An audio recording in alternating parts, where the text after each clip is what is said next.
The Blues Fan Forum podcast is presented by Interstate 70 Sports Media Group. I-70 strives to bring you the best sports coverage in the tri-state area. Find them on Facebook or at interstate70sports.media.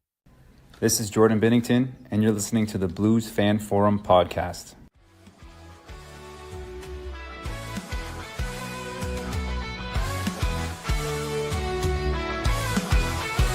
Skating on the ice, under St. Louis city lights, where the Blues play with all their might.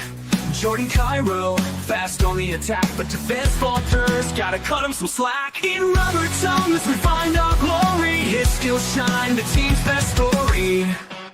St. Louis Blues, we wear the crest. In Jordan Bennington, we put our trust to the test. On the ice, we fight, and we must, for the city we love. In the blue, no we'll thrust.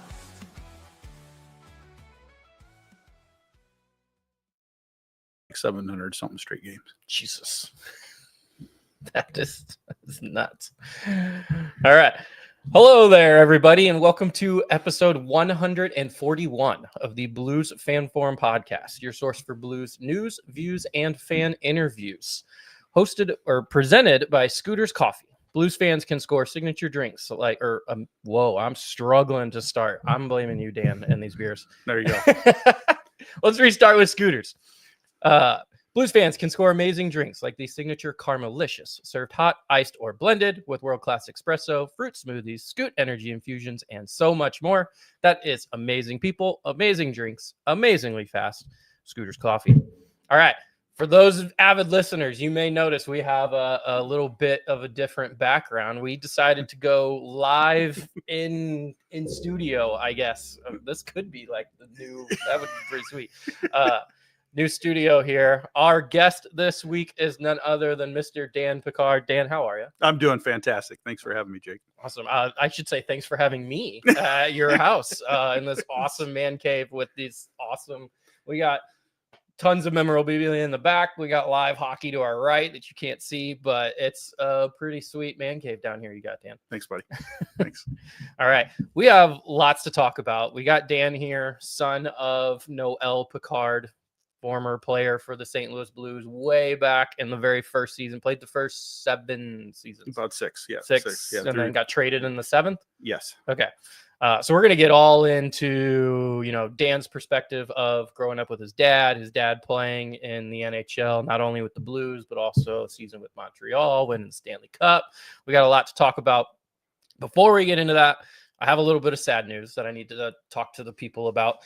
You guys may notice that Dakota isn't here, and Dakota is not going to make it today. He is dealing with some family issues.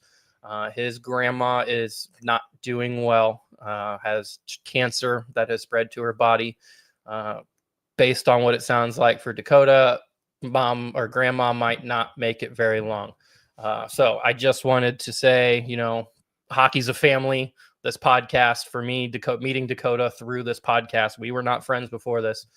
Dakota is like family. Actually, he invited me to his family and friends Christmas. So really is like family. So I really feel for Dakota and his family going through this, and just wanted to say, my thoughts and prayers are with Dakota, and hopefully you guys can also, send your thoughts and prayers with Dakota.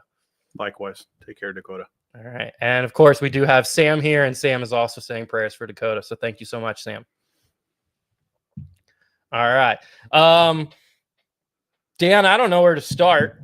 We have lots of stuff to go over. Probably just wanted to start at the beginning, talking about your dad, talking about his career, and we'll just kind of see where that takes us. Sure, we can do that. Before we get into that, I got to mention, so I got my buddies are out there. They're out on FanDuel or some sports betting thing, and there's an over-under for how many minutes I'm going to go without saying something inappropriate. The last I knew it was at 2 minutes. So we'll see if we 2 minutes. 2 minutes. 2 minutes. I know we got an hour or so. If I make it 2 minutes without saying inappropriate, some of my buddies are going to lose some money. So I'm hoping I can do that for them. When we first started this podcast, we started as family friendly, and then I was like, this is a hockey podcast. I can't have a hockey podcast be family friendly. So I'll do my best. I'll do my best, but the money's not in my favor. So, yeah, I'll talk about Dad a little bit. So Dad started his career in Montreal growing up playing, little guy hockey, and ended up in the junior hockey leagues in his early 20s. Him and his brothers came from a family of 10. So his 3 brothers all played as well. Roger, the older brother who actually played with my dad here at the home opener in '67, who just passed away. So Uncle Roger, sorry to have you pass along. Rest in peace. But lots of good memories there. And then his other 2 brothers also played, Gilles and Mark. And Gilles' oldest son, Robert, actually played in the NHL. He played with, started off with Washington, and then made a couple trips around different teams, and ended up retiring in Detroit in the 90s. So Dad was in the juniors, was playing in the minor leagues in '64, and got called. He was in Omaha, where him and my mom got married. And in Omaha at the time, they were getting paid. They weren't getting paid a whole lot of money. And then as Dad would get penalties, they would have to pay their fines. And Mom said there was a couple of times where Dad didn't get a paycheck. So players had to pay the fines. They had to pay his fines. So he didn't get a paycheck for a couple months. And my mom had to put the Did they get penalty or fined for all of their penalties, or just like the majors? Like, I don't know. We probably should have a conversation with Mom and find out. And I didn't realize this was going to blow up the way it did. Otherwise, that I had Mom with us, and things could probably get really unfamily friendly if we had Mom along. She could tell you some really good stories. But yeah, so you think about it, they weren't making a whole lot of money, and then so he got called up. Played with Montreal through the end of the '65 season, played some regular season games and a handful of games in the playoffs, and won a cup in '65. And I think he said he made $3,700 that year. $3,700. Yeah. Winning the Stanley Cup. Yep. I mean, he played 16 games with Montreal, and he had 3 in the playoffs. So, I mean, but that's still like, you won the Stanley Cup, and I make more in a week or in a month. I mean, yeah, he was, they all had, he was working as a bouncer. I think he drove a gas truck during the summer times. They were doing other things because there just wasn't the money. They didn't make the money, Now, did the bigger names on that team, all of the future Hall of Famers, yeah, those guys, I'm sure those guys were making a lot more money, but it wasn't, even with inflation, right? It wasn't making the value of what they were making here. I think the most he made in his career, I think he made 40 one year. He made 40,000. So in early 70s, you could buy a house for 30 or 40 grand. So probably comparable to maybe say like 200,000 or 300,000 in today's money. So, but still not the level that they made. No, not nearly. I think a rookie deal is like 900, like 900,000 now. My dad always says he was born a couple years late, right? Right? Or early. He wished he'd have been born a little bit later. So 65 with Montreal, and then into the minors. Played in Houston, Providence, Rhode Island, and then made his way out west to Seattle, Washington. Played the season with the Seattle Totems. They won the World Hockey League Championship, or the Western Hockey League Championship that year.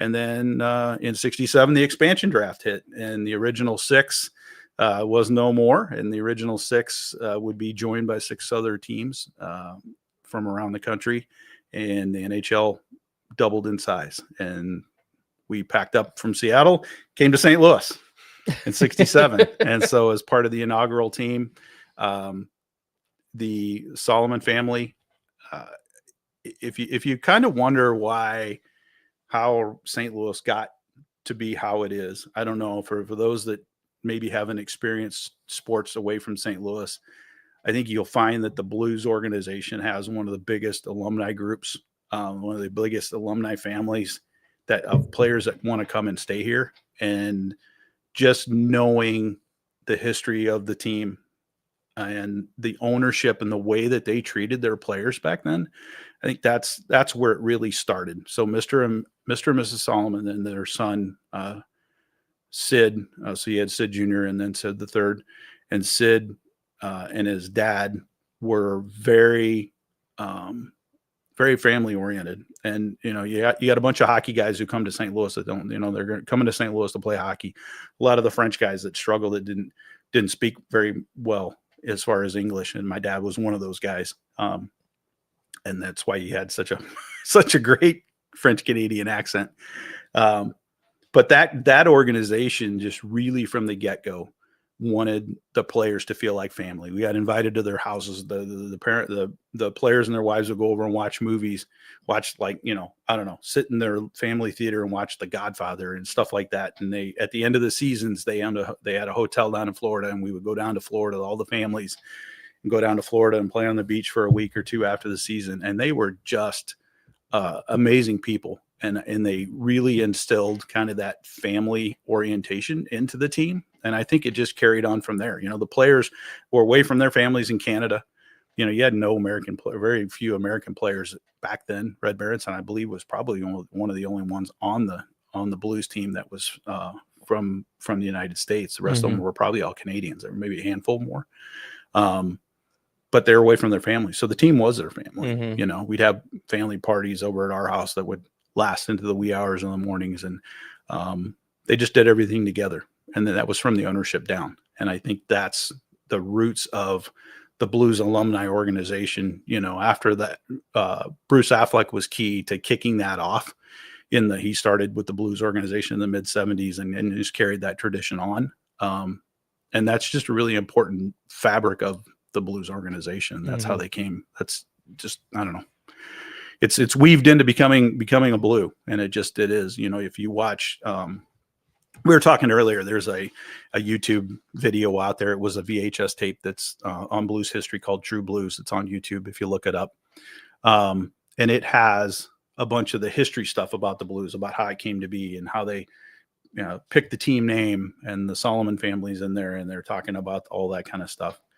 And it's just really cool how that team, it just became really important. And I think Barkley is the one that talks about it. They talk about, Montreal, if you throw your jersey on the ground, you can't throw your jersey on the ground with the crest. The crest doesn't hit the floor. It's like an American flag touching the ground. And they said, you get pissed off, you come in the locker room and you throw your jersey on the ground, the blue note doesn't hit the ground. And that was just something that they felt really proud of. And Dad going back, and playing in Montreal, his first NHL game that he ever got to see played was the first game that he played in. That's pretty crazy to think about, right? And they, as much as it was an honor for him to wear that crest for Montreal, to wear that blue note, it made him feel different. It was just different. It was different because of the players that they played alongside. It was all of the fans that they played for, and that the fan base here in St. Louis was fantastic. I mean, it was crazy. Like I said, we were talking earlier, there's some pictures on the walls where you watch these early Blues games, and you didn't just go in a jersey and a t-shirt. And these people would get all decked out in their finest suit, like they were going to church on Sunday, and their fur coats, and they would go to the Blues game. And it was an event. I mean, it was different. It was just different. And it just became such an important part of that sports era of the late 60s and early 70s. It just kind of set the groundwork for the organization. All right. I wanted to touch on, as you were going through that, the Alumni Association. So I've heard multiple times that St. Louis has one of the best alumni associations, and you being, born in 67, right? Yep. Okay. So being very young while your dad's playing, most of your, teenage and adult life would have been spent with Dad being retired and then part of that alumni association. So what was some experiences that you got to have, with that alumni association? And well, they, the Blues players would go out and help in the late 60s. There was a rink called Winterland, and there's a bunch of local guys. I can't even get into how many guys I can think of. I know all of those guys that started out at Winterland and the different clubs around the area. But the Blues players would go hold camps during the summer. They had a Winterland hockey camp. So my dad and Barkley Plager and Red Berenson and Gary Sabrin, those guys would go out and they would skate with them. They would skate with these kids and go out and all these different rinks that were around town. They were integral in getting the Afton rink put together. And then Afton was really big in junior hockey in St. Louis.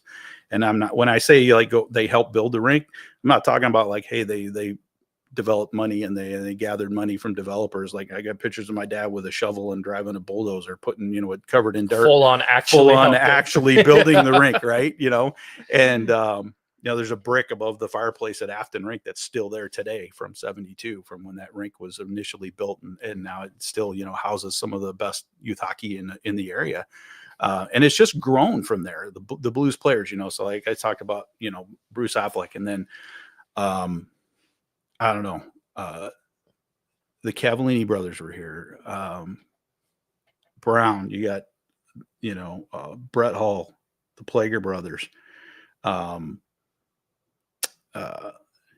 Kelly Chase, Twister, all these guys that I got a whole list of them. I could go on forever, right? Bernie Federico, you got, and then, what I would consider the younger alumni guy, Barrett Jackman, Al McGinnis, those kind of guys. Reed Lowe, the older guys, John Wensick, Larry Patey, Perry Turnbull, a big in roller hockey in St. Louis, Mike Zook, all these guys stayed around. Their kids played. They coached. I mean, they all coached. They all coached kids. I mean, you talk about all these players, like Pat Maroon that came out of the St. Louis area, and all these youngsters that are playing in the league that came from the St. Louis area. They were all coached by ex-Blues players, and you just don't see that. I mean, it's an incredible thing to see. And I get that we get waves of those players that kind of come and go. But there's so many players that end their career here, and they just want to plant their roots. And this is where they call home. It's pretty cool. It's very cool.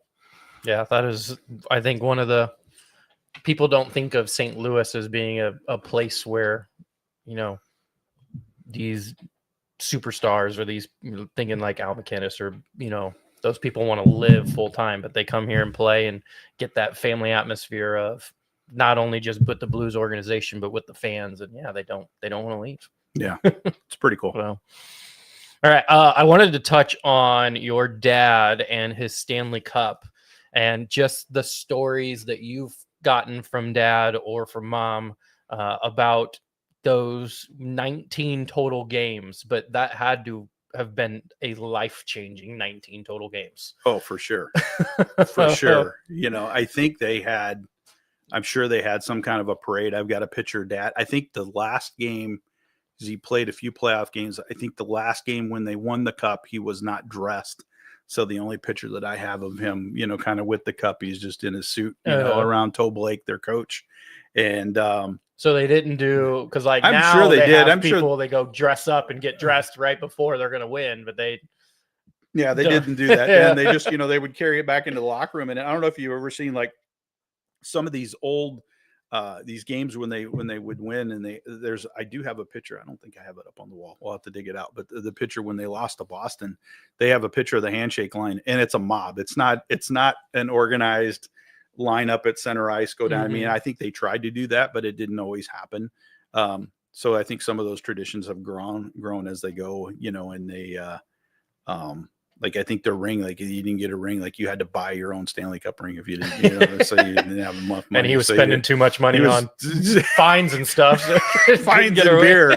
Yeah. So, it's just kind of a different time. Yeah. And then, so with St. Louis, obviously we talked a little earlier, when you talk about the Blues going to the Stanley Cup finals in their first 3 years, we talked about it. Obviously it's the Western Division versus the Eastern Division being the original six. So you got the six strongest teams on one half of the league, and then the six newcomers. And like I said, when you talk about the expansion draft, they didn't get to go through and pick off players out of the starting lineups of these other teams. They got basically the guys that were either getting ready to retire, and they pulled guys out of retirement. They pulled guys out of the minor leagues, and that's where they went, and so they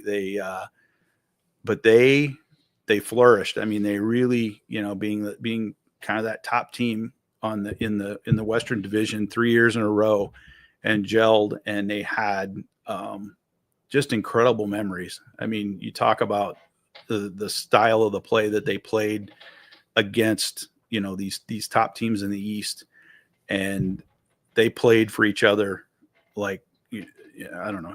If you were to reel Bobby Plager and my dad and Gary Sabrin and Jimmy Roberts, all these guys that played in Montreal together. My dad played in Montreal with Jimmy Roberts, and these guys that have won cups before and come to St. Louis and be able to play for this organization and play for this fan base. It was just such a cool thing that they did. I mean, they just wanted to do everything for the fan base that they could. And yeah, it was a heartbreaker. They lost. We talked about it. They lost three series. 0-4. Right? They didn't have one win in the finals. A stat most Blues fans know. Unfortunately, the last series against Boston, they had to have, as my dad would call it, as he's signing it, and you can see it up here behind us. My dad would sign it, and some people would say, "Oh, can you sign this picture?" And my dad would look at it and jokingly say, "Oh, not this damn picture again," and he would sign it. And he always said, if you had to give up a goal to somebody, it would be Bobby Orr. Bobby Orr was just a fantastic talent, just an incredible, changed the game of hockey for a defenseman, and just a genuine, just a true gentleman. And it was tough. I think my mom says she didn't, I don't think he talked to anybody for 3 or 4 days after that one. That was pretty tough.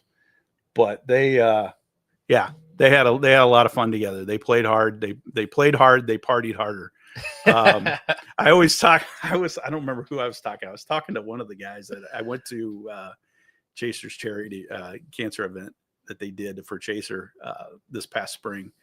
And I was talking to somebody. I was like, there is no way that the Plager brothers and my dad would survive like 2 or 3 days without having to go, get canceled with the cancel culture, because they would do something. Someone would catch it on video. It would not be good. It would not be good. They would not survive in today's modern world of cell phones and everything else. Which I don't think most men, especially in hockey, most men in hockey probably would. It's not a good thing. It's not a good thing. It's not a good thing. Nope. Let's see. I had something. And I wanted to get to it. It was something before the picture. Oh, before we get more in depth on, that damn picture.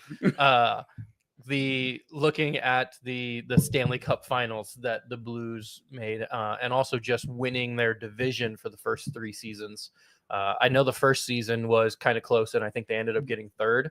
But you talked about the team coming together and playing really well. And that second and third year, I didn't pay attention to the scores or what the points were, but apparently they kind of swept the West. They really kind of picked things up, and carried by Glenn Hall, their goaltender, and then they pulled Jacques Plante in. I mean, if you look up, 2 of the top goaltenders in all-time history, that played with the original 6 teams, is your Jacques Plante is your backup to Glenn Hall, or Glenn Hall is your backup to Jacques Plante. However you want to look at it, those 2 guys won the Vezina Trophy together. They as the top pair. I think it was done a little differently back then, but they won the Vezina Trophy together as the top goalies in the league, and just centered around just a tight defensive core. Al Arbour was their team captain, who later would go on to coach the Blues, and then he coached and GM'd in New England, or New York, with the Islanders. And Al Arbour, to my dad, was like their best. He was the best captain. Obviously he played under Jean Beliveau in Montreal, but as a coach, he said, as a player's coach, he was one of the top guys. And they played hard. Now, they played under Scotty Bowman in his early years as a coach, and he was learning how to coach. There's always some shenanigans going on that they would be doing on the road, some things that they get caught, and Scotty would catch them, and they would have to skate extra laps or whatever they were doing. But it was worth it. But they would play for Scotty, and they would play for each other. There was a couple times, and my dad, Bobby Plager, makes a comment, something to the effect of, when I played with Noel Picard, I was, 6'4" and weighed 230 pounds. And when he was sitting in the locker room, and he wasn't on the ice with me. I was 185 and 5'11", and that's how they played for each other. And those two guys. And I think there's a story. I don't know, you guys, if you haven't read it, and I was telling Jake about this one. This is Tales from the Blues Bench, and I'm not pitching it because it's hard to find. But it's a book that Bobby Plager wrote with Tom Wheatley from the St. Louis Post-Dispatch several years ago. But it's got some fantastic anecdotes that Bobby tells about on the bench, on the road, the crazy things that they did. They held together as a family. They traveled together. The trip they went on to Montreal, they were in Toronto, from Toronto to Montreal, big snowstorm, so they couldn't fly. They end up taking a train. They're on the train, they're partying, they're doing whatever they're doing. And I think Gus Kyle, who was one of the announcers with Dan Kelly at the time, was telling the guys, "Hey, come on, guys, you gotta shut it down. You got to do whatever." And my dad wasn't too happy about that situation, and they kept the party going. And I think everybody got ready to go to bed, their little bunks or whatever. And they're partying on this train. They're on a train. When do they play? They're in like between. They're playing the next day in Montreal, I think, crazy. right? And so Dad chucks one of one of Gus Kyle's shoes off the train, like throws his shoe off the train. They get into Montreal. There's like 2 feet of snow on the ground, and Glenn Hall, their goalie, is looking for his shoes. Well, one of his shoes is missing. Oh no! And so Glenn, being your traditional goalie, the goalies, everybody always says the goalies are kind of crazier. The goalies are the mental ones, right? So if you don't know the history about Glenn Hall played with everything that he had, and he would throw up before the game. He would sometimes throw up in between the periods because he was trying to get himself mentally ready for the game. And they figured out that it was Glenn's shoe that was missing, right? And so Dad, they're all trying to give him a sock or give him a shoe, and he doesn't say a word. He walks through like 2 feet of snow with one shoe on. He goes to the locker room, doesn't say a thing, and I think they shut out. They beat the Montreal Canadiens the first time in Montreal, and I think they shut him out. That's crazy. And a few years back, before Bobby passed away, Bobby Plager was up interviewing Glenn at his house. He was, when he was still doing PR stuff for the Blues, he went up and he interviewed Glenn, and Glenn was they were telling the story. Story's in the book. And Glenn's telling the story, right? And Glenn looks over at Bobby and he says, "You want to see the other shoe?" And he's still got the other shoe. He's got it on his mantle at his fireplace at his house up in Alberta. He's got the shoe on there. And it's actually, I think it's on YouTube. You can look it up. Look at it. Bobby Plager interviews Glenn Hall, and you can actually see the shoe. But those are the kinds of things that does Glenn know that your dad is the one who threw it off? 100%. There was probably no doubt that it was my dad. There was no doubt. But they had a lot of fun. They played hard, and they like I said, they played hard, but they partied harder. They had a good time. All right. I'm going to read some advertisements before Dakota texts me and tells me, because he has to text me every time. He's like, "Hey, man, don't forget to do the ad reads." So I'm like, all right, I'll do the ad reads.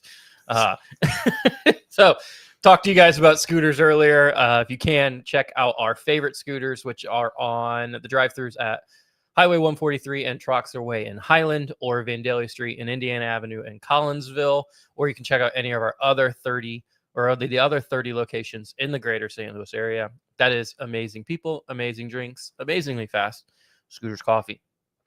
Also, make sure you guys check out Hughes Custom Design. They are a family-owned and run small business that's operated out of Maryville, Illinois. They specialize in laser-cut, hand-painted signs, and they typically have options that are available upon requests, which do include Blue Notes, or they can do a custom request for any job. So you got a youth sports team, youth hockey, whatever it is, they can do some custom, laser cut, hand painted signs. They ended up pretty cool. The other one is Imprint Labs. They specialize in bringing your brand to life with custom laser engraving Richardson hats, which is what I'm wearing here, vibrant custom sublimated metal prints. They also have our cool koozies. I got my jersey through them. So yeah, we're pretty Imprint Labs here. You can make a statement with high-quality headwear or showcase your designs in eye-catching metal art. They deliver precision, durability, and style every time. Elevate your brand with Imprint Labs, where your vision meets our craftsmanship, which is a very fancy and probably politically correct slogan. But my slogan for them that I have made, and this is not endorsed by them anyway, but my slogan for them is, if you have shit and you want it on shit, they're your guys. I like it. So I like it. Go get your shit printed. Yeah, go get your shit. All right, there we go. Shit. See, my buddies just missed out. I said shit, and it took all of like, I don't know, where are we at? 20 minutes 29 minutes See? in. So you definitely hit the over. All right. Just to get to a couple comments, Sam's my all-time fact checker, so I did get rookies right at 900K. Looks like someone you're related to, Christy, when you're talking about the Solomons, was talking about Patty. Yeah. So Patty and Sid, her brother, that's Sid the third. Mr. Solomon, Sid the second, that's their grandfather. So Patty and Sid are roughly my age, maybe a couple years. I think Sid's a little older than me, but they're the Solomon kids. So they grew up in the arena just like we did, in the old barn, which was a fantastic place to watch a hockey game. Awesome. Sam's really appreciating the backdrop. Likes I guess my white wall that I'm usually have isn't very cool, but and Sam's in Massachusetts, Sam? Yeah, yep, in Massachusetts, Springfield. Oh, God. Or just outside of Springfield. So is she a Bruins fan or is she a Blues fan? Oh, she's a Blues fan for sure. Okay, good. Let's make sure that's clear. Yep. Diehard Springfield Thunderbirds, though. All right. Diehard Thunderbirds. We'll take it. All right. Looks like Joe says he remembers having your family over at the house. Says good friends, always fun. Mr. Pico. So Joey's dad, Mr. Pico, known to me, he was Santa Claus for me when I was a kid. So we would have Santa Claus would come deliver presents. And oddly enough, Joe, for some reason, Santa Claus never drank milk and cookies at our house. It was always Falstaff beer. So, weird. All right. Oh, I love this question. This one just popped up. Looks like from one of our listeners on YouTube. Says, Dan, if your dad played in today's NHL, how do you think his style would translate? And what I'll add to that great is, question. How do you think his 538 penalty minutes and 279 games with the Blues would translate? Hey, he got it in 1967. He scored his first goal on my first Christmas against the Minnesota North Stars. So he did put some points up on there the you board go. too. He did 12 goals, 46 assists. Like he could still score. But, I think it's a great question. And I think it's something that I feel like I get the rules. The game has gotten so fast. It's gotten so big. The equipment's and my dad really, he thought a lot of these injuries that these new players are having with the head injuries and everything else is due to the equipment, because the equipment is so good, right? You got all this crazy padding on your arms and your elbows, and you have all these big, heavy shoulder pads that they wear. And when my dad played, he would take the shoulder pads apart. I don't know if you've ever seen like really old hockey shoulder pads, right? It was I've almost seen like the ones that they it's almost like a quilt, right? It was almost like a quilt across here. There was no plastic on it. So You had these caps on your shoulders, and then that was it. It's almost kind of like a heavy quilted, I don't know, whatever you want to call it. But they would actually take the shoulder pad part off of that and sew it inside of his jersey. And there was nothing here. And the goalies played with these little padded things, these like quilted things and over their legs. And the goalie pads are made out of deer hair, and they would get wet and super heavy. And I think, Dad always says like all these head injuries that they're having is due, because guys are using their elbows as, as weapons. And anytime you're using that kind of stuff, it just, it impacts them. But from a playing perspective, I think people will say, oh, fighting doesn't belong in sports and fighting doesn't, like, I get it. Right. But you would, when you watch a hockey game, and some of the fights get a little crazy sometimes, but they're out there to kind of self-patrol. Dad was always nicknamed the policeman, right? And him and Bobby were there to protect their players. Red Berenson was a skilled player. They took care of Red. If you listen to Red Berenson scored 6 goals against the Philadelphia Flyers one game. And if you listen to the call, there's no video, but you listen to Dan Kelly and Dan Kelly, John Kelly's dad. Nobody I've ever heard, you could close your eyes and see the game. That's how good he was on the radio. Not even talking about TV, on the radio. And he makes the calls and you can hear him. And Bobby, in his book, he talks about it. And he says, what nobody talks about too much is that, during the warm-ups, they're skating around and they're looking at this defenseman from Philadelphia. His name's Ed Van Imp. And they said, "Hey, Ed, you touch red tonight, you're going to die. You touch red tonight, we're coming after you. And after I get done with you, Pick's going to come after you." Right. And you listen to the call and it says, Berenson goes around Van Imp. Van Imp coughs up the puck to Berenson. It's almost every one of those deals. And they created room for their players. And that's what these big players do, right? It's a little bit of an intimidation thing. I don't think they're out there to purposely put somebody in the hospital, but they're out there to put a little bit of rub on you and make you think about going into the corner. You're going to stand in front of the goalie, you're going to pay the price. And I think that's where that's at, And I think if you compare like my dad's role, I think if you look at their ice time, I mean, he still played in the playoffs. Like he wasn't an all out 100% just true goon. He didn't just play, and then got benched during the playoffs. And he would play, in the playoffs, obviously, when he played in St. Louis here, him and Bobby were on the ice during the entire playoff run. It's just a necessary role. I think it is. I think if you don't have it, I think things get out of hand really quick. You get guys that want to chop at somebody. You get somebody that wants to take high stick slashes at you. Yeah, you put somebody on the ice like Kelly Chase or Tony Twist or Ryan Reeves. Somebody talks about these guys like, they're horrible hockey players or whatever else. They can put some skates on, go out there and take a run at one of these guys and see what happens. Right. I mean, they still know how to play the game. They're still going to be the best player in the beer league. They just, absolutely. Absolutely. Right. And they just have a role. And I think it would be a little different. He wasn't the fastest skater. He wasn't, but he was big and he took care of his players. And I think that's, I think we could use a role like that on the Blues. I think you got a big kid. You got Tucker today. You got Schenner, who's not afraid to drop his gloves. Thomas will throw a punch every now here and then. But I think you got to have somebody who the other team is just really worried about. I think that's one piece that we probably are missing. And I like what you said about that conversation before the game of just kind of scaring the shit out of the guy a little bit, because that guy is supposed to be big and tough and probably, one of their enforcers, but it just gets him to second guess a little bit. And when you second guess, they're gone. Like Red would have been past him, or any player now. There's somebody second guessing. Kyrie's gone. Thomas has passed him. Like whatever it is. So if you can have that little bit of second guess in that guy's mind by just having that other player on the bench, yeah, they know they're going to go into the corner. The puck's in the corner. They're not just going to go swoop in and get it. They know they got to pause for a second because they know somebody's coming in behind them, right? All right. Really good question. What else we got?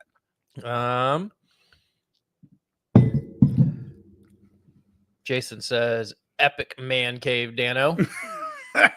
Jason, he's one of my old Air Force buddies, and he roots for one of those red teams up north. I won't say what it is. Oh no, not the red ones. Anything but the red ones. We were stationed together in the late 90s, so we had to suffer through a lot of that crap during the playoffs. Problem is there's multiple shitty red ones up north. Yeah, it's that Motor City one. Oh God. Sam did confirm Bruins barf. That's what you went with. So. Liked you before, I liked you even better, Sam. All right, and then Wade's got a good question here for you. He said, Dan, please talk about your dad playing street hockey with the kids on Lintel. On Lintel subdivision. Old school stuff. Wade, thanks for asking. It's so cool. I'll talk about the social media aspect in a minute. But yeah, we used to play Lintel. So Lintel's a street in a very small older neighborhood. It's where we landed. It's where I was going to school in the Melville School District, South County. And I don't believe you can even park a car on one. If you parked a car on one side of the street or the other, you probably can't get more than 2 cars through there at a time. It's a fairly narrow street, and we would play street hockey out there. And I don't know, for those of you that are a little older, you may not recall this, but for those of you that are younger, may not recall this, but we used to play street hockey, and you'd have these little hockey nets that were, I don't know, 4 or 5 feet wide. They weren't full regulation nets. They were these little aluminum jobs. You put a net on it, and we would play street hockey, and then a car would come and somebody would yell, "Car!" And then everybody would pick up the nets and move off to the side, and then the car would go by, and we were out there. I think at some point some of us had those old school, like metal roller hockey skates, and we would, or not roller, just roller skates, Mm-hmm. you know, the 4-wheeled metal roller skates, and we would play street hockey out there. And Dad would come out and play with us. A lot of good memories on Lentel, Wade. A lot of good memories. I would be remiss if I didn't mention my self-adopted big brother. So you think about this. This is probably 1970, 71. This kid comes to our door and knocks on our door. And my dad answers the door, and this young teenager is there. And he says, you know, "Mr. Picard, my name is Dave Angers, and I would like to be your friend. Can I mow your grass?" And my dad's like, "Well, sure." So he mows our yard, you know, my dad's just playing along with this, you know, my dad tries to pay him. He doesn't take any money. He's like, "I'll be back next week." My dad says, "Bullshit." He says, "You'll be back next week and I'll pay you." So David starts to mow our grass as a kid. One of the other babysitters got sick or something, and then Dave ended up babysitting for my sister and I. And Dave passed away a couple years ago, and we miss him. But you know, you got this teenage kid that's it was so funny. He would talk to my dad, and my dad would, you know, just engulf his hand with his big paw, and, you know, and Dave looked up to my dad, and just the kind of cool relationship that he had. And all the kids in the neighborhood, I mean, they would come over and swim in our pool and play hockey in the streets, and great times. Good times. Sounds just like an awesome, you know, suburb area. Yeah, it was amazing. Cool. And there were some knockdown drag out parties at that place too. I think the neighbors behind us, I don't think were really quite happy to have us, but there was always a couple police officers that were invited to the parties to make sure that we had representation. That's well planned. That's well planned. Yeah. All right. Let's see here. Jason did comment again, but I can't show it on screen because it's some disgusting letters. Yeah. And can't say anything inappropriate, Jay. Yeah. All right. I wanted to talk about that damn picture a little bit more. We kind of brushed over it. For those of you listening, either right now not able to watch, or listening on Wednesday when this comes out on Spotify, Amazon, and Apple, we are talking about the Bobby Orr picture where he scores the game-winning goal in Game 7, right? Was that Game 7? Game 4. Game 4. Oh, yeah, that's right. We didn't Game win 4. any. Sorry. Ouch. Game 4 scores the game-winning goal, and he's like flying in the air, and you see him celebrating. It's, if you Google Bobby Orr and then go to images, it's actually the second image that pops up. The guy in the background that just so happened. Did your dad trip him, or did Glenn trip him? No, my dad tripped. Okay. So Noel is the guy just right in the middle of the photo, actually, just in the background, kind of giving a little pissed off smirk. Kind of looks like a, damn it, this dude flying in the air. But yeah, Noel is standing in the background. So I guess my question for you is, response for your dad kind of in the early days of seeing that picture, you know, not necessarily go viral, but kind of, you know, in you know, before internet, go viral, and then kind of living with it now. So when the playoffs start, they always talk about, you know, oh, look at this history of the NHL and the Stanley Cup, and then this is always in there. It was on EA Sports a couple of years ago. It was on their winter package for the hockey. I don't know what it was, 23 or 24. They had it on there. So yes, it was Game 4. So they were tied 3-3. So it was Game 4. Bobby Orr wore number 4. My dad wore number 4, and it was the fourth goal in the fourth period because it was in overtime. So it was in overtime. I think it's within the first minute of overtime. Derek Sanderson goes into the corner. He feeds Bobby passes it to Derek Sanderson, I believe, and Derek Sanderson kind of tosses it back to him out to the point. My dad's watching the front of the net. Bobby comes, down if you're looking at the rink, down the right side, cuts in front of the net, shoots. As he's shooting, the puck goes in and out, and then Dad's reaching out, gets a stick around his ankle, and as Bobby starts to jump, Dad's got a hold of him and kind of gives him a little bit of a lift. So that's how he ends up in midair. Okay, you can kind of see the stick right on his left leg there. We've got a couple other angles that I can show you later. But yeah, it's clearly Bobby is clearly jumping. Dad is clearly trying to hold on to his foot. But that's what helped him give him kind of like the parallel with the ice is getting your dad's stick in there. There it is. And it's actually, there's a different view of it, but Sports Illustrated has, I think it's called like hockey in 100 pictures, hockey history in 100 pictures or something. And it's unfortunately on the cover. Yep. Again. The cover. Again. Yeah. And Glenn, the goalie, gives up the goal. And like we were, you're talking about my dad's perspective, and they would have these autograph signing things and sign these pictures.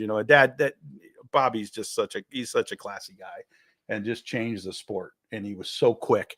And anyway, yeah, Glenn would always say, "Bobby, is this the only goal you ever scored? Because this is the only one I ever see. I have to sign." So anyway, it's famous, but it is a cool picture.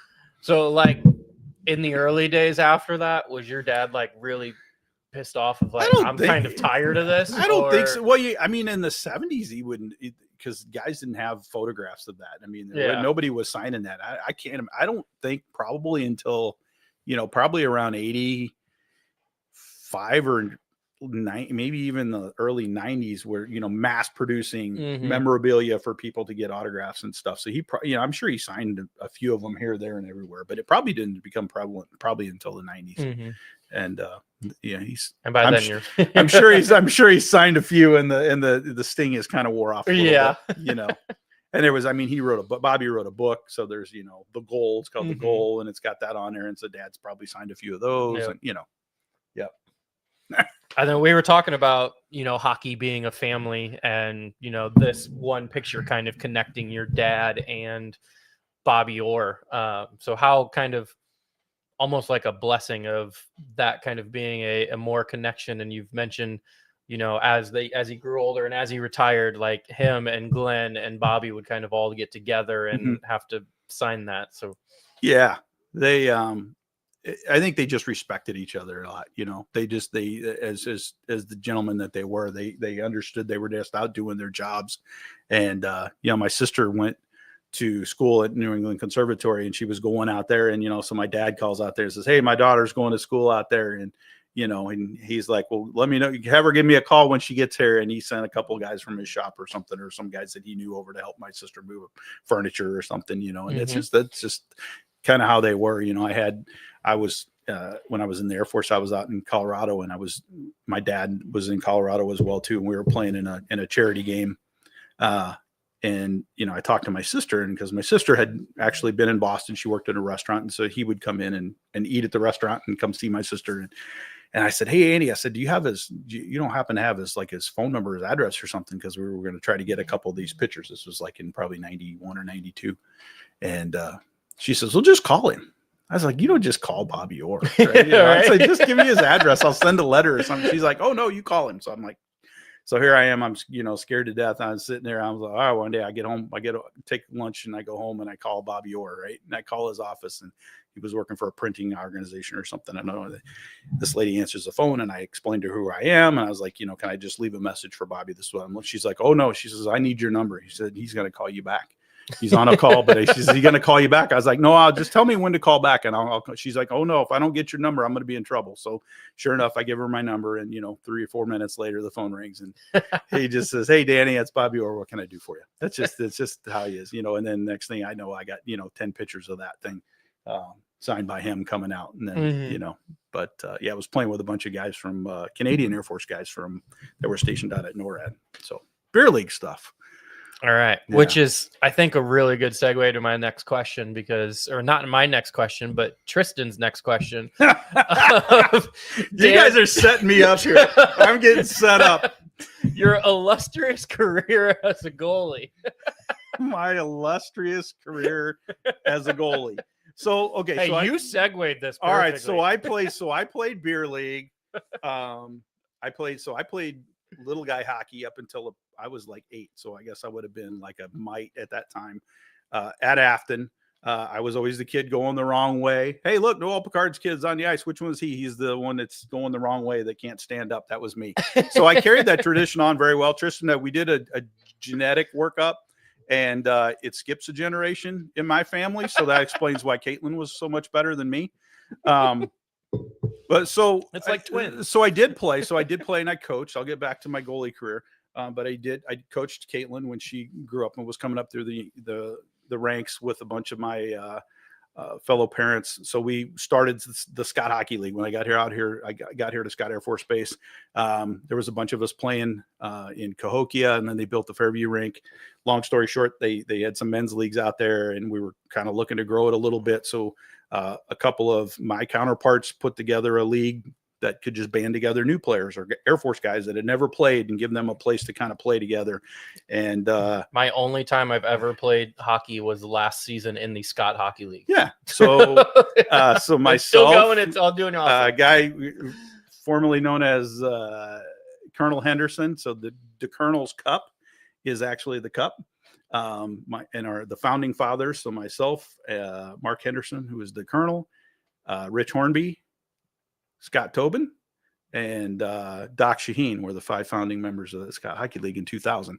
And with all kinds of support from other players, Tristan, the Bednaras, Pat Roy, many, many, many, many others I can't even begin to mention that have kept that league going on and on. Mm-hmm. Studs to duds, A's to D's. And every team gets a little bit of everybody, right? Yep. And I was a D for sure. You play. You play, and then you used to. I don't know if you guys are still carrying on the tradition, and I hope you are. We used to go. Well, when we were in Fairview Heights, there was a Hooters right there, so we would go eat chicken wings and drink beer. And I was always better at eating chicken wings than I was stopping a puck.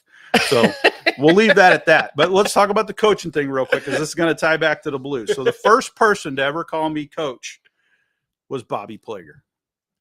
So let me tell you this story. Awesome. So I'm a kid. I'm the stick boy, right? So I'm filling up water bottles, picking up jock straps in the locker room of the visiting team. How old are you here? I am 16, getting ready to turn 17. It was my senior year of high school.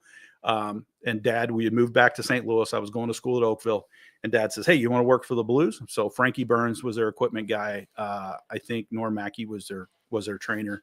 And so I got hired on as the Blues stick boy for the visiting locker room, which was actually like super cool. Mm-hmm. So if you think of the old rink, there were no access to the benches from the ice. You had to go onto the ice to get to the bench. If you needed to get off the bench, you had to go off the ice, right? So I'd carry all the sticks out there. We'd line them up, fill up water bottles, towels, whatever the visiting team wanted me to do.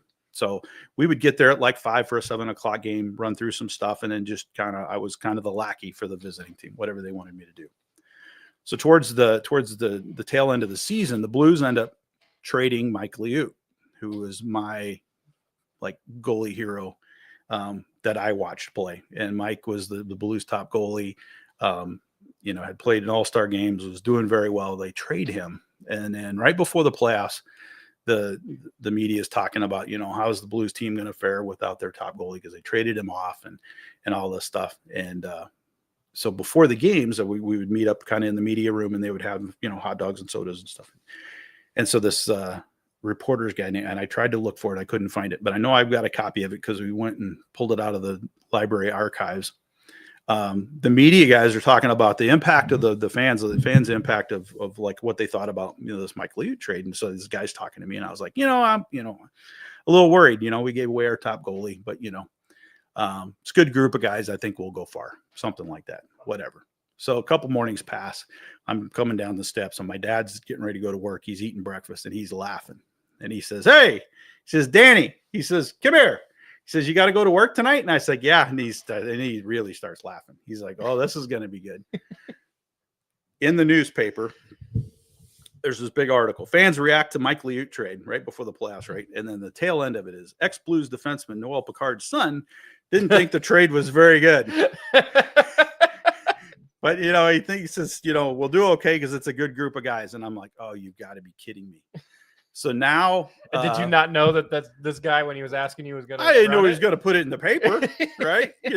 So take this frame, take 100 pounds off of it, skinny little, punk teenager kid. And now I got to sulk and sneak my way through I had to go to the Blues locker room to get my stuff to take to the visiting locker room, right? So if they're out of tape, I got to go through the locker room to get there. So now I got to go through the Blues locker room and sneak through there. So I'm sneaking. This is a time when everybody is reading that. Oh yeah, Like, I mean, there's no social media, right? So you get the 10 o'clock news, and you got the Globe Democrat, and you got the Post-Dispatch, and everybody's reading that stuff, right?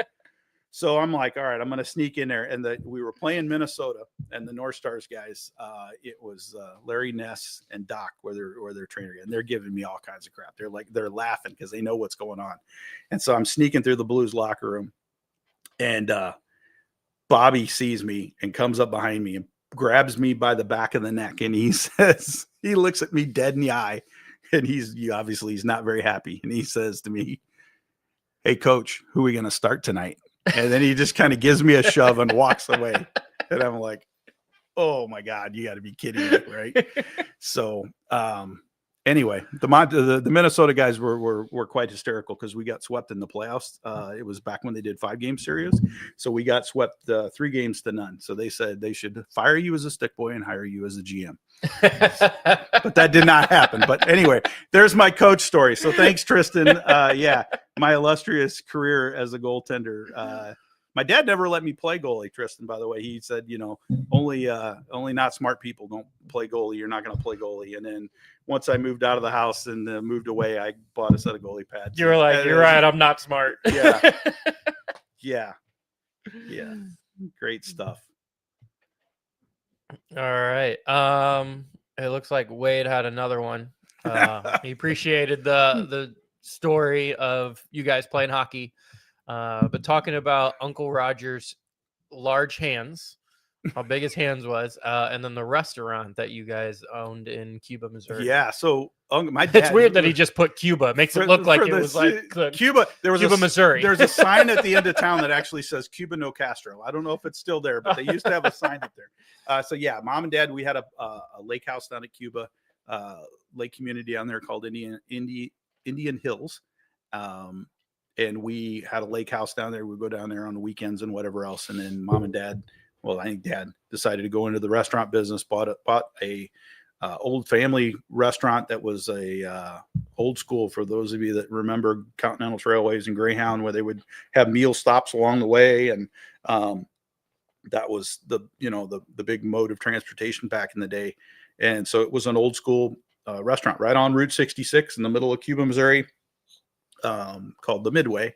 And so it became Noel Picard's Midway. So we go through Cuba every summer to go. It's not there. The building's not there anymore. Okay. But if you get off of Highway 19 and you go into Cuba headed to Steelville, that's Highway 19. When you get to the 4-way stop, it would have been on the right-hand side. It's an empty lot right now, I think. Because we turn, like if you're going that way and you turn left, like a block and a half down, there's a really old diner that is right there, and that's where we go get breakfast after we do float tripping every year, and it's right on Route 66. So I was like, is that it? Like, no, it's gone.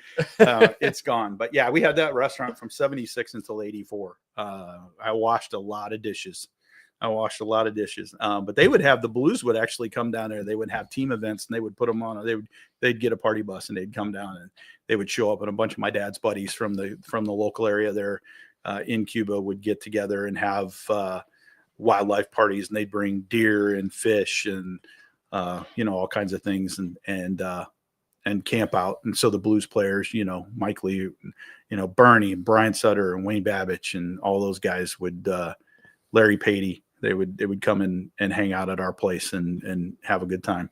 Yeah. That is awesome. But Roger's hands were bigger than my dad's. For those of you that have ever shook hands with my dad, everybody was like, holy hell, your dad's hands are huge. Roger's hands were bigger than my dad's. Hard to believe. Hard to believe. Wade also included your mom singing the national anthem. Did we cover that here? Or did we cover that before we started recording? We did. We covered that before, but I've got that in my notes, and we cannot let that go. So Dad played. Dad did radio for KMOX and did some TV broadcasting, and it was quite entertaining.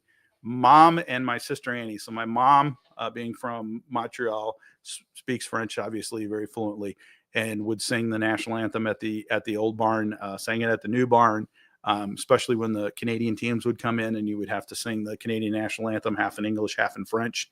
And mom was fantastic. And she would do Cardinals games when the Expos would come into town. She did the rodeos. She did all kinds of stuff. I'm sure she did steamer soccer, basketball stuff. My sister, as she got older in high school, would sing the anthem. And then she actually did the Canadian national anthem at the 88 All-Star game in St. Louis. So, yeah, pretty talented. Yeah. Got hockey players, got broadcasters, we got singers, and then we got jockstrap picker-uppers. Yeah, I was like, you picked up jockstraps and washed dishes. Yeah. Very skilled individual. Let's see. Sam says you're her new favorite because she's a big goalie fan. And Joel Hofer is her favorite player. So that checks out. Mike asks, do you remember that you gave Mike a pair of Glen Hall skates from your dad's bar when it shut down? Wow. Mike, I'd forgotten about that. We got a bag of gear from Tommy Woodcock, the old trainer that they had. They had a bunch of old gear that they were getting rid of. And those skates were probably, they were Glen skates. So obviously from, 69, 70. The crazy thing was you would have all these sticks, and we had sticks we had all these sticks. And I had Mike Lewitt would give me a stick. Well, you know what I would do with it? Play with Use it. Yeah, play it. You'd play street hockey with it until you became a weapon, and you couldn't, it was just this little bitty thin blade. And God, if I could keep all the stuff that I had over the years, and especially as a stick boy, man, I could have wreaked havoc with all the visiting teams. I could have had all kinds of cool stuff. And I don't know, we didn't think about it back then. I don't know. Apparently Mike was better at it than I am because he hung on to those skates. You still got them, Mike? Yeah. Well, and I was just thinking, like, all the stuff that you got, and Dakota has shared with his dad, like being, an equipment manager for a little time, all the stuff that they had.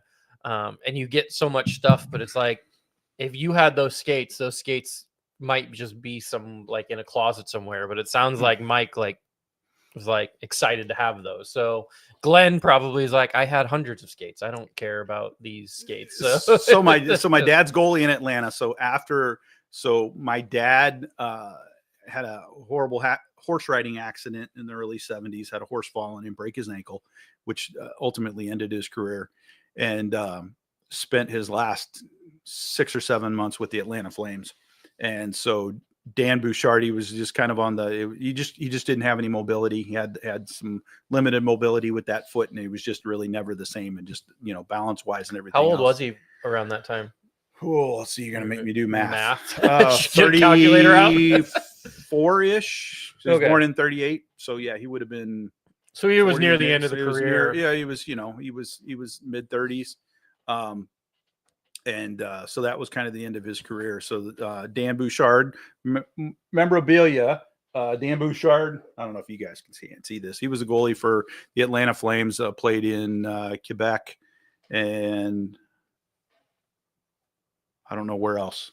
Dan, great, fantastic guy. I think he's still living in the Atlanta area. That's his glove. That's what I was about to ask. That's his Cooper GM12 that he gave me, and I actually played street hockey with that. And then, unknown to the memorabilia gods, as we played street hockey with it, and it wore the leather off.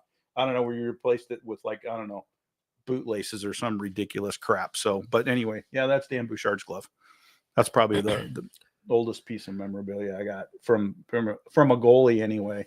The coolest one that we've got, I don't know, you can't see it. We can't turn the camera around, but I've got from the Lintel days, our neighbor, Don Finch and Mrs. Finch lived next to us, and Don had passed away. And in the late 90s, Mrs. Finch called me and says, hey, he called my mom and said, Vivian, let Danny know I got some sticks and stuff up on my wall. I think he'd like to have that. And so there was a Picard Plager Pro Shop that was at Afton, and I think they had another location. I'm not exactly sure where that was at, but anyway, that's one of my dad's sticks and one of Bobby Plager's sticks, and it's signed by a bunch of the original players. And unfortunately, they're crossed like this, and my dad's stick is the one that got cut in half, so they could cross the two of them, and it has an original Blues puck in the middle of it. And you can read all of the signatures. It's not the chicken scratch. There are no numbers on there, and you can read every one of them. So, guys, work on your penmanship. Right? Any of you players are listening, work on your penmanship for us, please.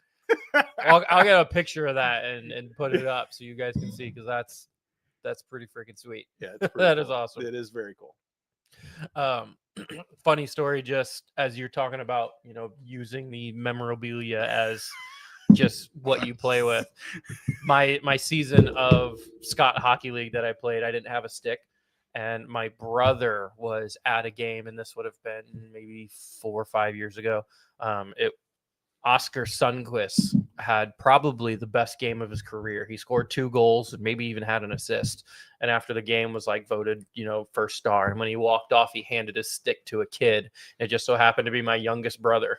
So it's nowhere near, this kind of level, because we love Oscar Sundqvist in St. Louis, but it's still Oscar Sundqvist. But I use his stick to play hockey, and probably the best game that he's ever played, as far as stats wise, because I don't think he's ever had a 2-goal game, and I'm pretty sure he's never had a hat trick. So yeah, using the stick. You use what you got. I know, that's what I had. Gotta use what you got. All right. Dan, we're rocking around about an hour. That's usually about as far as we go. Is there anything else you wanted to cover? We can go. Oh yeah, I got a couple closing comments. And we could maybe talk about the original or the current season or whatever. But I just want to kind of publicly say, I know so Dad passed away. It's been 8 years now. My dad passed away, and when he died, the comments from his fellow players, Bobby, Glenn Hall, were just, it was so cool, right? When your dad passes away, I had to call, I call my wife, I call my mom, we call Caitlin, and then, we let our son know, Drew, and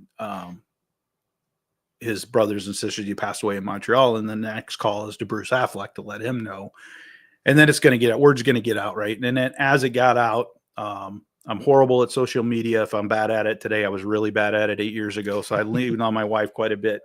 So Christy, thanks for that. By the way, she's up at Lucky Lefty, our gaming parlor up in Trenton, Illinois. So if you need a place to go, have a cold brew, maybe put some money in a slot machine, or just hang out and watch Blues game Lucky Lefty in Trenton. And if you go tonight, you might catch us there later. Yeah, we might be up there. But it started to snowball, and all of these websites, these, Blues fan websites and stuff, and Wade and Mike, who are on here and on there quite a bit.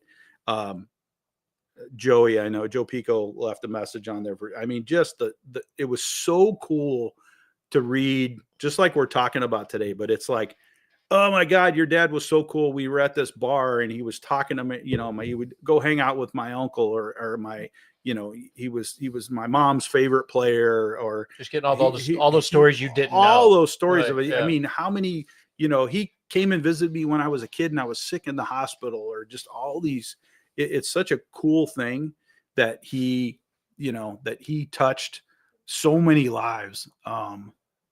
There's a video out there of him getting interviewed. I think it was Andy Strickland was interviewing him, or maybe it was I can't remember, it was the young lady who used to do the interviews with the Blues in between periods or something, they interview the alumni guys, and man, Dad just he would get really emotional and he would just tear up, and Bobby Plager and Bernie would have to bail him out all the time. And, but just talking about the Blues and wearing a blue note and playing for the fans was just such a big part of him. And it's just really special in that our family, our immediate family, has gotten the opportunity to do a lot of cool things and talk to people like yourself, and, give our little take of history, from Blues history, from the guy who carried jockstraps in the visiting locker room. There's a headline for it. Right. It's just such a cool thing, and our kids got to be around it, got to go hang out in the locker room, and Caitlin took her her graduation pictures down at the rink, and Bruce got her in. She got, put on her jersey and took a picture in the locker room. Then she goes in the locker room and meets Ryan Reeves, and she was just like awestruck. I got to meet Ryan Reeves in the locker room, just kind of stuff like that. And it's just, Drew, our son, and myself and my dad played in the last alumni game at the rink, the old arena at the old barn in '94. And we got to be on the ice, all three of us together. Just some pretty cool stuff. Just some pretty cool stuff. So thanks for giving me the opportunity to do this. And I don't know, hopefully I didn't make too big of a fool of myself. And we got a lot of cool stories. If Bobby Plager and my dad were here, this would absolutely not be a family-friendly discussion. You'd hear some really good stories that you can't really tell anywhere else. So we need an explicit version of the book. Is that what you're saying? the Scott Hockey League guys.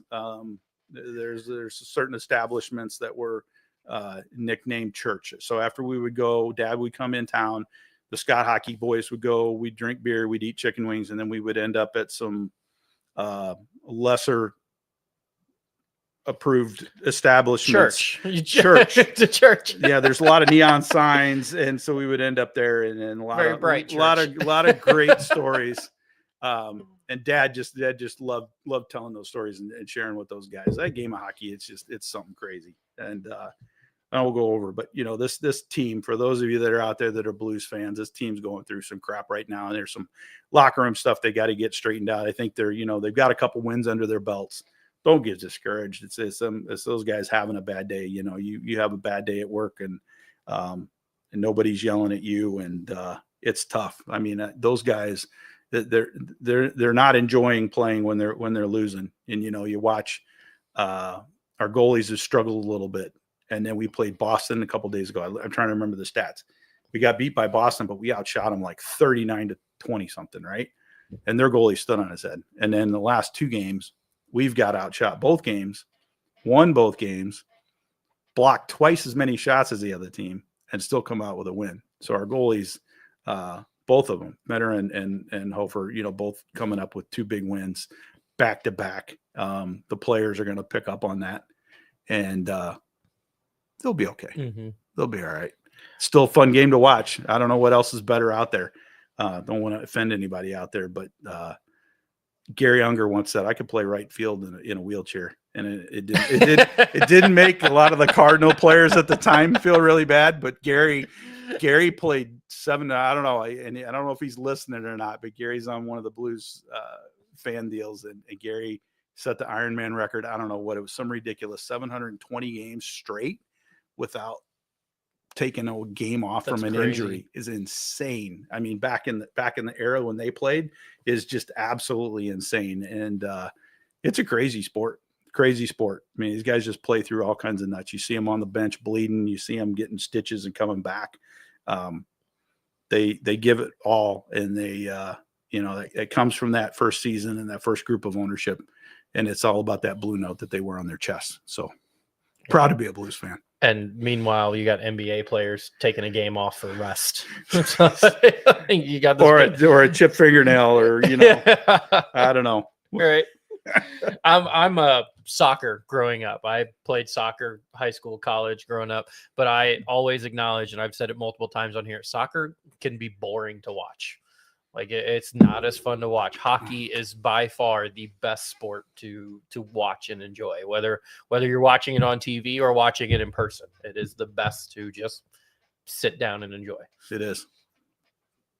So, all right. That's kind of about it. You kind of covered the last couple games, which I guess was kind of the last thing on my list. But yeah, lost to Boston, beat Ottawa, beat Montreal. Two big wins that, the Blues really needed. I keep telling myself, the Blues won 12 straight last year. And that 12 straight started with 2 in a row. And that's where we're at now. So, we could be pretty much the same roster we ended with last year. I know, year. right? They took the best team to Game 7, right? I mean, that's there's a lot of talent in there. So they'll get themselves straightened out. At the very early in the year, Hofer was really struggling, and it's almost kind of flip-flopped. I don't think Bennington is struggling nearly as bad as Hofer was at the beginning, but Hofer's kind of become the stronger, maybe 1A at this point, where Benner's the 1B. But during that time that Hofer was really struggling, me and Dakota went to the Blues and Utah Mammoth game, when the game that Logan Cooley got a hat trick in 10 minutes. Yeah, it was ugly. It was ugly. And so they pulled Hofer naturally. I think he'd given up 4 or 5 goals at that point. And I'm not going to lie, I felt bad. And I mentioned this on the podcast, but the whole place started booing Hofer.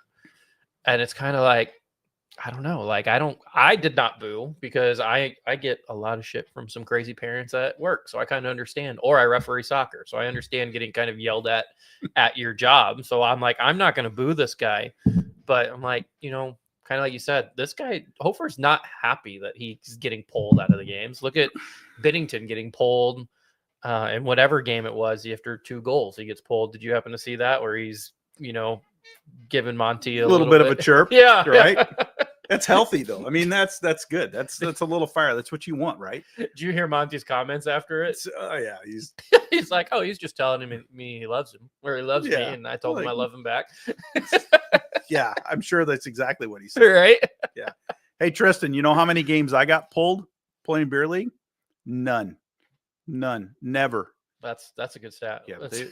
Beer league teams only carry 1 goalie. So we couldn't bowl for anyone. There was nobody else to put in. I'll throw that out there. All right, Dan, do you have anything else? I think I'm good. All right. Come back and I'm excited to sift through these comments and definitely get you on my watch and read list, because this has been fun. Awesome. So I really enjoyed this. So maybe we can grab somebody from the alumni. Maybe we can pull somebody else in. That'll work. Maybe we'll get the Plager kids to come on here or something. That'll be awesome. I'm always up for good stories. Those guys have got some great stories for you. So maybe I'll get them lined up for you. Awesome. That'll be perfect. Dan, thank you so much for coming on. This place is awesome. Thanks for having me over. Yeah, just thank you, I guess, for everything. You're quite welcome, buddy. Just before we go, make sure you guys check out Scooters, check out Hughes Custom Design, check out Imprint Labs. And then if you heard it from the beginning, prayers to Dakota and his family for his grandma. Dan, last thing, just give me a big let's go Blues and we'll get out of here. Let's go Blues! All right. See you, everybody.